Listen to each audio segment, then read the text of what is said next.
Hello. This is not Devlin. This is Luther Griggs. I've been on the podcast a few times now. This might be my fourth time, maybe fifth. Not totally sure. If you're confused about hearing my voice, I'm right there with you because I was not expecting to be a full host, but I'm excited for this opportunity for sure. Devlin and I are sitting in a park. It's cool October 1st day. There's orange leaves on the ground. The breeze is blowing. It's very nice, and it's a pleasure. So here is your former host and now so many but now guest on this podcast, Mondo Nostalgia. And thank you for listening, and thank you for being here, Devlin. I'm honored to be here on the Mondo Nostalgia show. I knew you'd take over one day. I don't know why. I like the former host. It's like Luther's taken over from now on, apparently. So I wouldn't be surprised. Just, appreciate this time. Yeah, so, tell them why we're here. Okay, so the last time I was on the podcast, which was probably about a year ago, maybe early winter of last year. Yeah, we got to change that. You need to be on more. I enjoy talking with you. But so we had planned to hang out, and you brought up doing the podcast again, and so I listened to our last one, and you said, "Hey, the next time you're on, you should interview me." Yes, the egotist that I am. Because every time I'm on, it's a lot of questions about me, but. For past listeners, you might know maybe enough about me now, but never. Now we get to hear some questions that I have for Devlin, and even though I might be feeling self-conscious about this not being fall-themed or Halloween-themed or anything, I do have some questions that do very much have to do with nostalgia. And the first question I did want to bring up, because we talk about movies a lot when I'm on the podcast, and you've talked a lot about like early movie-going experiences and seeing Star Wars, because you weren't really allowed. You were seeing a lot of kids' movies, and Star Wars was like your first one that wasn't so much a kids' movie. So I was wondering, do you remember being younger and getting like a VCR or like a home movie watching system, and like movies that you maybe rented or ended up buying that really had a big influence on your home movie watching experience? I remember in our home, I was the first person to get a beta machine. It was a beta VHS. No, VHS is different. It was a beta video machine. My family didn't have one. I was the only one in the house who did. They were fine with watching cable shows. But I remember it was Christmas, and I got it. And back then, there wasn't a lot of movies available because you went to the rental place, and the movies, if you bought them, they were like $70, $80. I believe, I could be wrong, one of the first ones that was cheap, and we're talking like, it was like $24.99, which is a lot. That's a DVD price now. But I think it was Top Gun, and it was one of the first economy tapes to be tried, that it came out the same day it hit video rentals, and I love Top Gun, so I remember that one.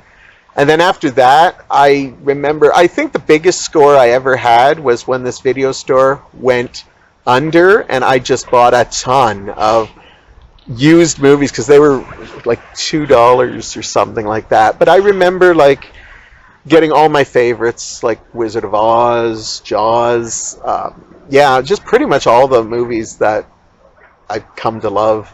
What was the experience like going from like watching movies on television to like having them, and like did you watch them repeatedly like over and over? And what age were you at this? I would have been a teenager. I would have probably been, I can't remember exactly. I think I would have been 16, 17. Yeah, I love the movie-going experience. I've talked about it so many times, but to own a movie was incredible, that I could put on Top Gun or anything that I wanted. And not to mention, you could get blank tapes cheap, so you could tape movies on TV. And I remember taping a whole bunch of movies on the old paper pay channels that our family subscribed to. So I might not have been able to buy them, but I could illegally tape them. And I music videos at the time in the 80s were huge, and I remember as a kid staying up all night taping music videos. I had tons of them. I wish I kept them. I did not. I got rid of them when I moved to an apartment, but I wish I did, because I just had tons of them, and that was some of my best memories, is to just tape music videos, and the dawn would come up, and then I'd be like, I better go to bed. And then showing all my friends, look what video I got, because some of them were rare that they only showed a bit. Yeah. I remember taping Thriller, its premiere showing. Now I'm really showing my age. And watching it. Had to show everybody who came in the house, have you seen Thriller by Michael Jackson yet? So there, a little Halloween there for you. Yeah, for sure. And so you said when you got rid of them, when you ended up moving to an apartment, like, was it just to, like, free up space, or? Yeah, I had gone to DVD, and it was just too much. I may actually have a couple still left that are harder to find. I'm picturing Rocky Horror and a Wizard of Oz one I might have. But all the rest I gave away, and the ones I recorded, I think I just dumped them. And there are like YouTube channels dedicated to just taping what they find on old things. And I wish I had them, but no, you don't think that way. It's kind of like these people that got rid of their vinyl, and now they're paying twice as much for the vinyl. And guess what? I got rid of most of my vinyl too, but I'm not going back to vinyl, but I love seeing people enjoying vinyl again. It's just what we do. Yeah. I think we just like, well, I always joke, how many times did I buy the Star Wars trilogy, the original Star Wars trilogy, beta? Then I went to VHS, then it went to DVD, then it went to Blu-ray, and I think I bought at least 3 versions on DVD that every year they'd come out with a special edition, longer footage, you know. So. So my next question is pretty similar to that one as well. Do you remember the first record you ever got or bought? The first album I bought was Star Wars. It was a 2-disc set, like records. Yeah, like double we're LP. going back to, it would have been 77 when the movie came out. I was a little Star Wars nut after I saw it. And I actually bought the wrong album. Okay. Is it the disco one? No, but I love the disco, and my brother had that single, so I borrowed that to listen to. Miko, of course. No, there was 2. There was the story, where they told the story, and they had clips from the movies in it. And my friend had that one, and I loved listening to it. The other one was the John Williams score. So I bought the score accidentally, and so I was probably the only kid who was like, I would have been 9, and I had classical music. Because everybody else had the one with C-3PO and R2-D2 on it. I had the cultural. And I was a little bummed at first, but then I loved it. And I just loved putting it on and pretending I was in that world or playing with my Star Wars action figures. And I go, hey, I need the Stormtroopers coming in music or Leia's theme. So after, I think, the 45s, the first ones I bought, I'm proud of, with my own money, was 1978. I bought, because I used to always borrow my brother's. But the first 2 I bought, that wasn't childlike. Okay, I bought 2 that day. One was Mana Mana by the Muppets. Right on. That's Classic. the child. But I actually bought Donna Summer's Last Dance, which is one of my favorite disco songs, and I still get chills hearing that. So I made a good investment when I bought that. So that was my first 45. So what was the time period between like seeing Star Wars and then getting that record?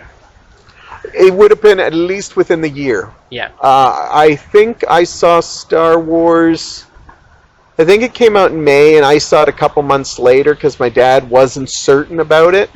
And I think I got that in the fall. So a couple months.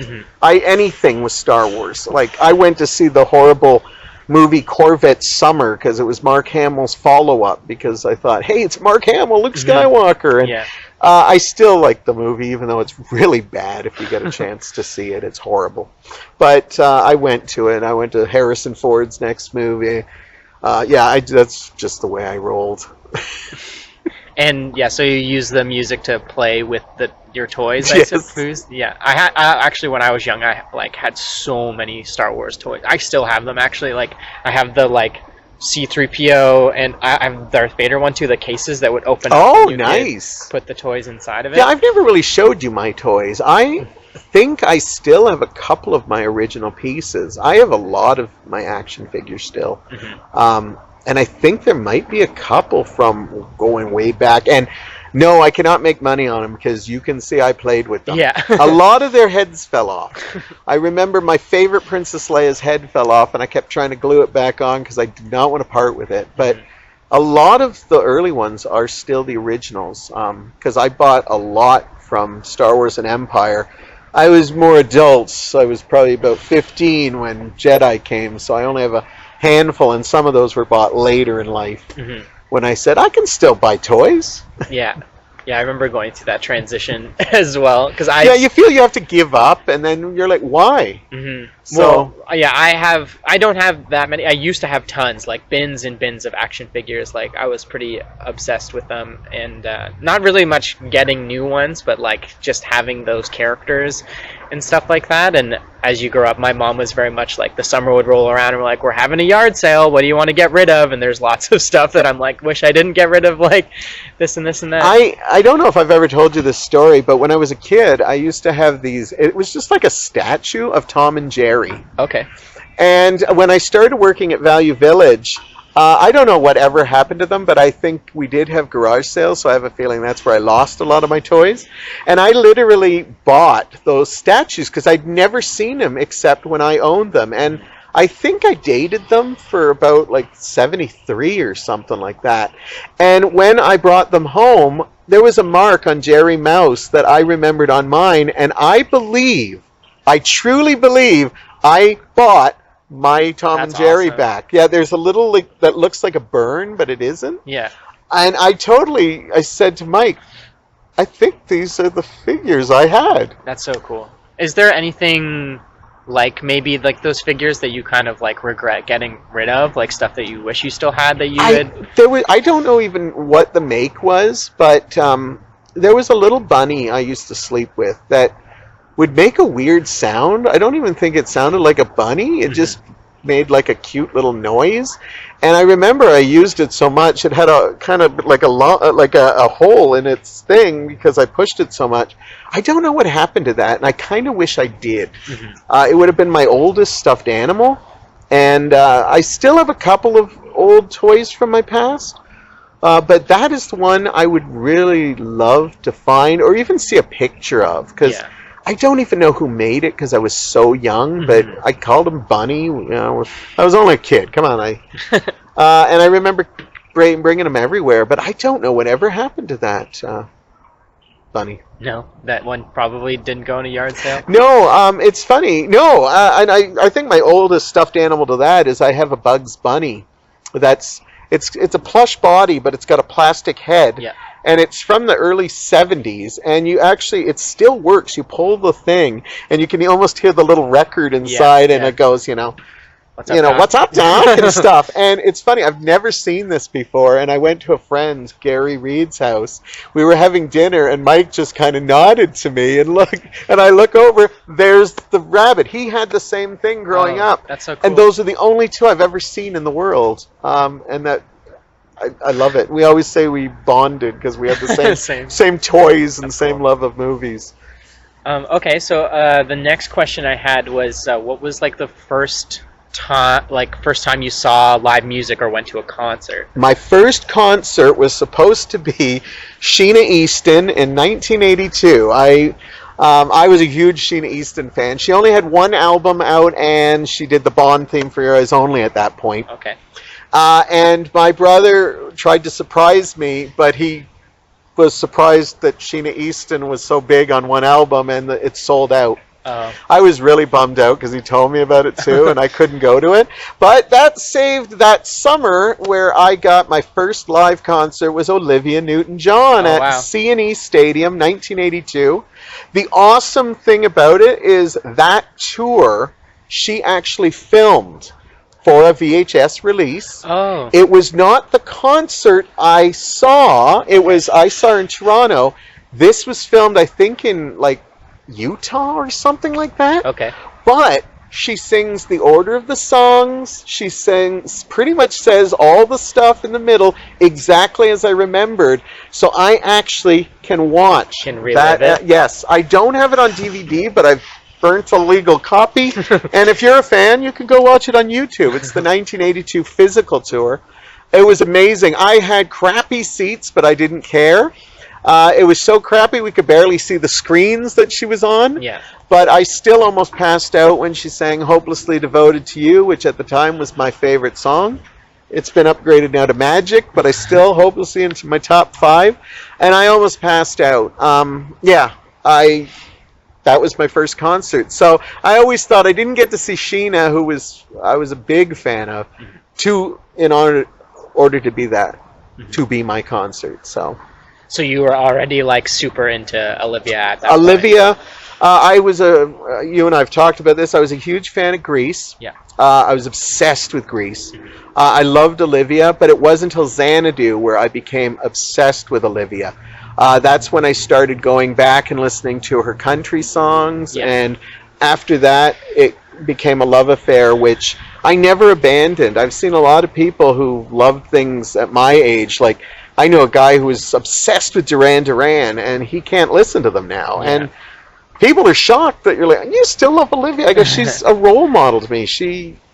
There's so much about her I love, not just her music. I love her movies. I love her activism, the stuff she's done for cancer, just her surviving and her attitude. If you ever see interviews with her, she has such a positive outlook, and she can laugh at herself. You watch when she guest starred on Glee as herself. You know, it wasn't the nicest portrayal of her, and she was okay with it. Yeah. I loved it, and I love that sense of humor. And I came close to meeting her once. I was in the same room as her, not at a concert.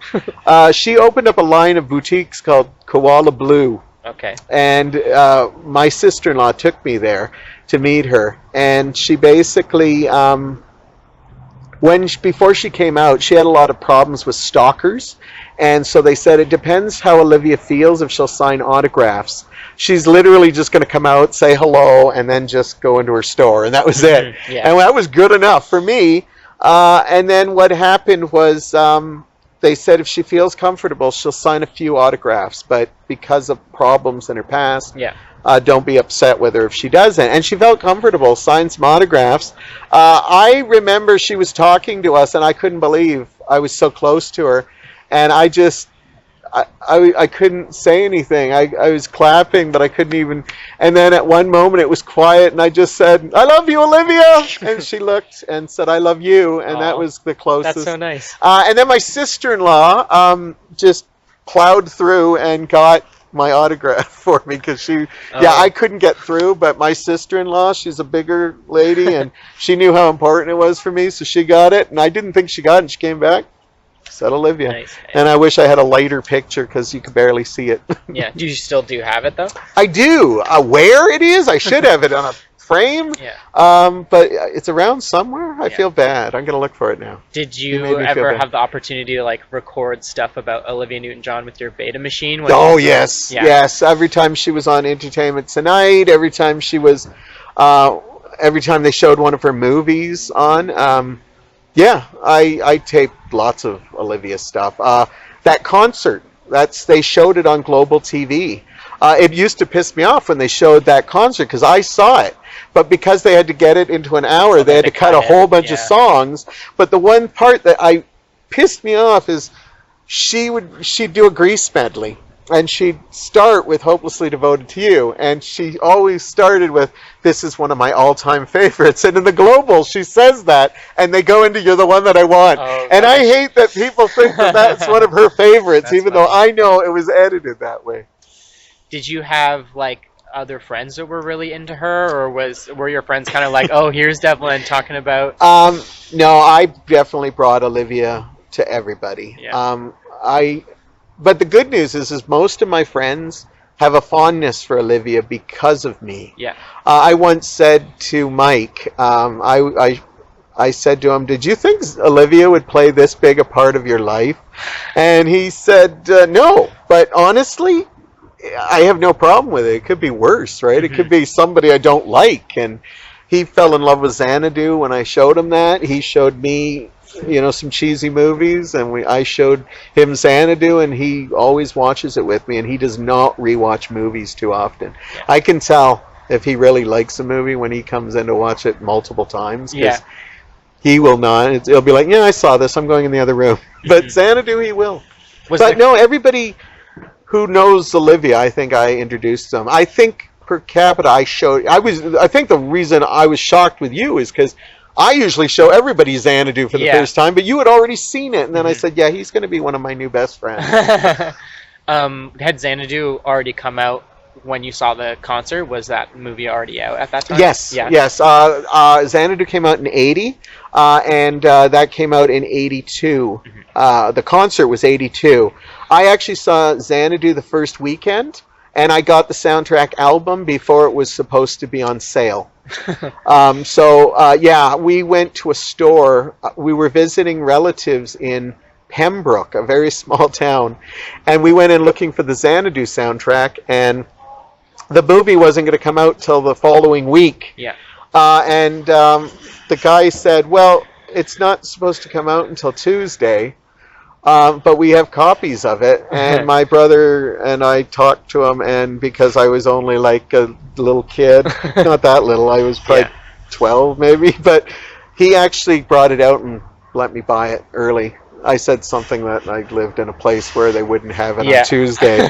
So I actually had it beforehand, so I was listening to it before the movie, and then I got to see it the next weekend, so I got to see it opening weekend.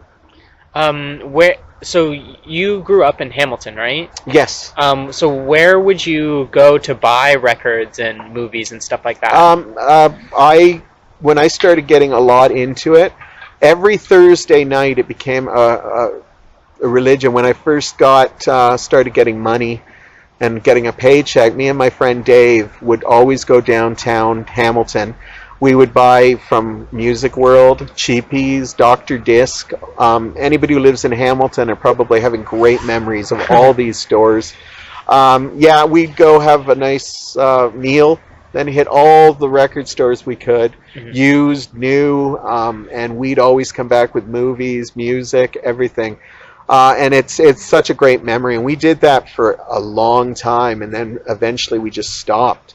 But it was a tradition that I absolutely loved. I was broke, but when you get your first paychecks, and you're like, "Oh my God, I don't have to pay rent, I don't have to do this," and you're coming home with just like everything, toys, so yeah. But yeah, there were so many record stores, Records on Wheels, Sunrise. Yeah. I even forget some. Somebody mentioned Melody Lane, which was at the Center Mall, and I go, "Oh my God, I used to go there every week to get my CKOC charts." Yeah. Lots of great memories. It's sad that there's not many around anymore. Yes, R.I.P. Cheapies, yes, for sure. Definitely. And those places also sold movies too, or were there other spots for movies as well? Movies I would actually get at, I remember Eaton's would sell. They were actually a good price before. I'm not familiar with no, it was long gone. It was downtown in the part next to Jackson Square. That was actually considered the Eaton Center when it opened, like our version of the Eaton Center.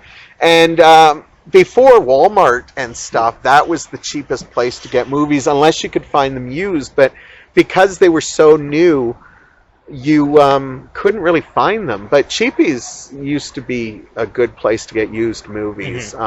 Even back in the 80s, I was getting them there, and you could always find weirder ones, which was nice. I'm very familiar. Yes. I'd say like a good quarter of my movie collection has been bought or inherited from Cheapies. Yeah, it's getting harder to find places to get movies now. Like, I see the odd one at Value Village and stuff that I pick up and stuff. But maybe it's just because I have so much now. Yeah.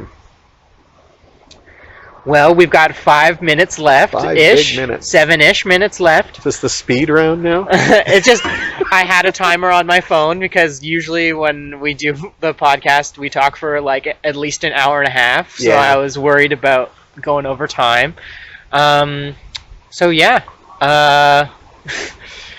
what can we do for 5 minutes? I don't know. I feel like I've cut myself short here. No problem.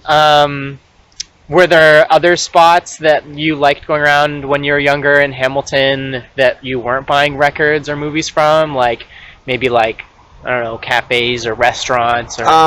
Well, the Thursday night, besides the movies, we'd always go to the Silver Snail, which was the comic book shop. There was one in Hamilton? There was one in Hamilton, cool. I didn't know that. A couple blocks down from Cheapy's, and that was brilliant. And then there was a couple of used secondhand places that sold discs and movies as well. Yeah.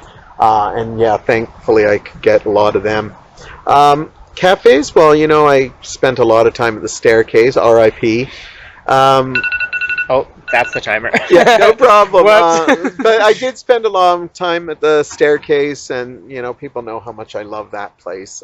So that place has been around for that long, or Staircase? Oh, just like now. Yeah, okay, yeah. Lately, I didn't really hang out at cafes. I wasn't the cool hang out at. I wish I was. That was all later in life. Yeah. No, I was more buy movies, music, and head home to listen to it and watch it all, or go to the movies. Yeah. But no, I wish I was. That more socializing came my 20s and 30s. I wish I did it when I was younger, but it just wasn't me. Mm-hmm. Yeah. I guess that's it. I guess that'll be it then. You did a great job. I tried my best. No, you did awesome. Thank you, everyone, for listening to this special edition Luther host Mondo Nostalgia. If I ever do it again, I'll hopefully be a bit more prepared. Please like and subscribe if you have any experiences of, being around downtown Hamilton buying music or movies, or even just watching movies at home. Like, feel free to leave a comment. Yeah, if you have questions you want Luther to ask me next time. Yeah, that would be good too. So we'll do a sequel if anybody really wants to get to know me. You don't want to get to know me that much. All right, well, thank you very much for the opportunity. Thank you. You did a great job. Thanks.